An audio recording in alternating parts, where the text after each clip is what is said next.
This may surprise you, but it's the truth. You can't possibly play every game that comes out. You will miss some of the best. But don't worry, I got you, because I'm here to tell you about 6 amazing games you already missed this year and that definitely deserve your time. So go put them on your list of games to play and thank me later. Alright, let's go. Did you ever ask yourself why there are more games like Paper Mario? Well, you can't stop asking now, because Escape from Ever After is exactly that. This cute RPG isn't only inspired by the graphical style of Paper Mario, it's also equally charming. The Ever After Corporation invaded every fairy tale book, including the one of our hero Flint. His plan? Get employed by the company to destroy it from the inside. That includes exploring other beautifully designed fairy tale books and recruiting characters from different stories.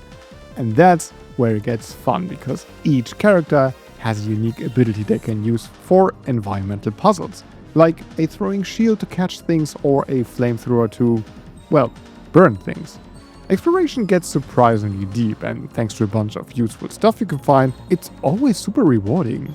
Combat is turn-based, pretty straightforward, but also deeper than it first seems.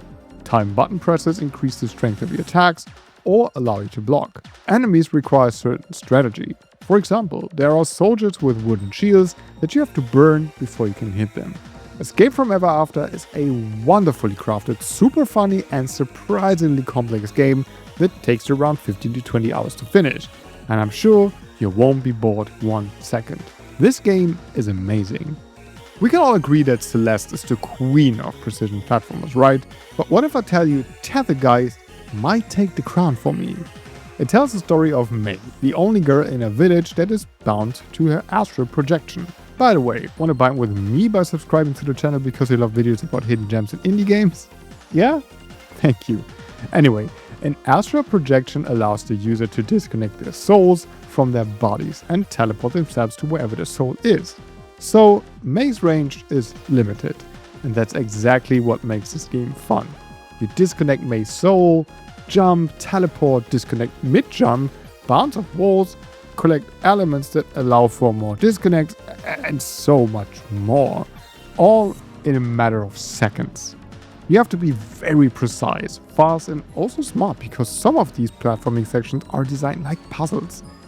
Gameplay stays varied because in every major area there's a new element introduced, like mushrooms you can collect to be able to bounce off flying jellyfish. The result is an extremely satisfying platformer that never ever gets frustrating, because A, you always know what you did wrong and how you do it better, and B, you instantly respawn and try again. And you will try a lot, because this game is hard, but that's exactly what makes it so good. Tether, guys, is a prime example for masterclass game design, and I can't recommend it enough. It's incredible. Piece by Piece is a puzzle platformer, and I mean that quite literally. Here you have to move around puzzle pieces and also move the character on the piece to get to a door. I mean, sounds easy, right? Yeah, well, it isn't, and that's a good thing. What starts off simple gets more complex over time.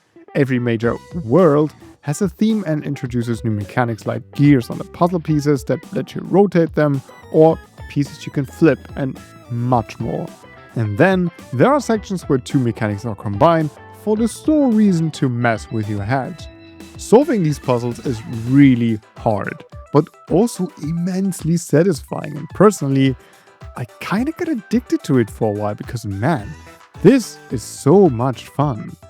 Piece by Piece is perfect to either play just a couple of levels every now and then, or binge through the whole thing in one session.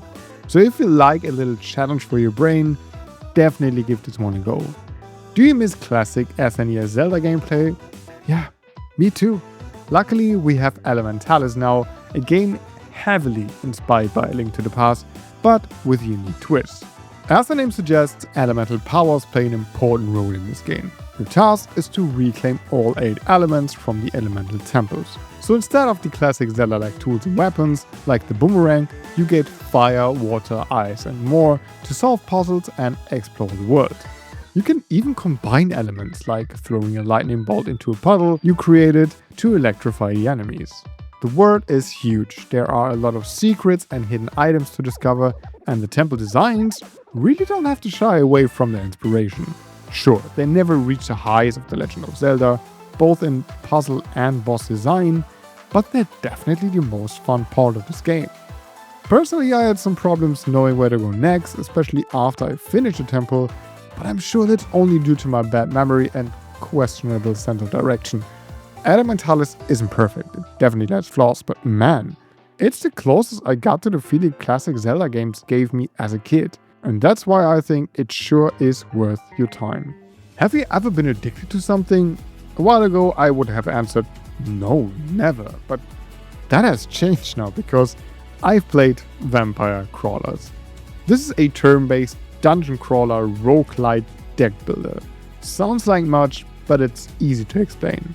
You select one of many characters, each with certain stats and abilities. Go through a dungeon by defeating enemies with the cards you have. Some make damage, some give you shields, and some have other effects. So it's all about combining cards into a large combo, as this increases the potency of each card. Like I said, easy.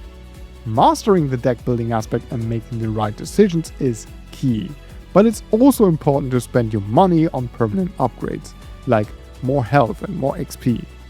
And that's exactly why this game is so damn addictive.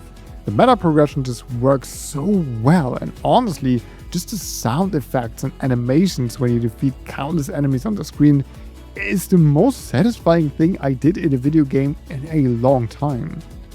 I don't know why this doesn't get more attention, especially considering it's from the devs of Vampire Survivors, but I would recommend this game to everyone.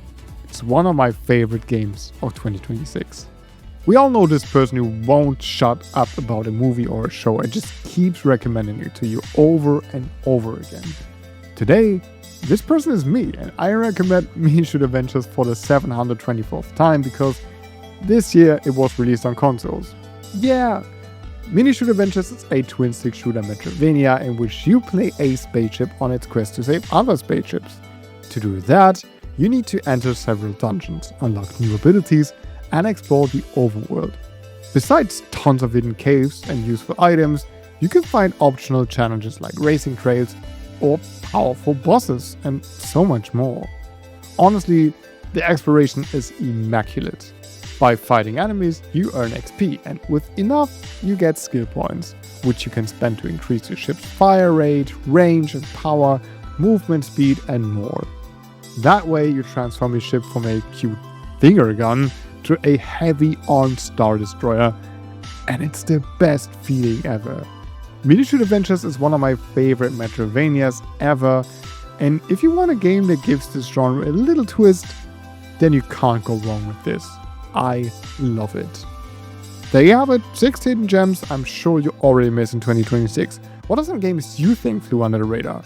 Let us all know in the comments. I can't wait to hear what you have to recommend. Alright, thanks for watching, have a great day, and until next time.